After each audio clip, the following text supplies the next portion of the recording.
Ang mabuting balita ng Panginoon, ayon kay San Marcos.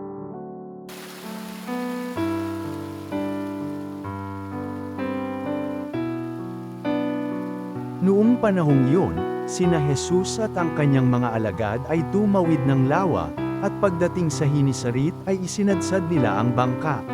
Paglunsad nila, nakilala siya agad ng mga tao kaya't nagmamadaling nilibot ng mga ito ang mga puok sa paligid, at ang mga may sakit, na nakaratay na sa higaan ay dinala nila kay Jesus, saan man nila mabalita ang naruan siya. At saan man siya dumating, maging sa nayon, lungsod, o kabukiran, ay dinadala sa liwasan ang mga may sakit, at isinasamo sa kanya na pahipuin sila kahit man lang sa palawit ng kanyang kasuutan.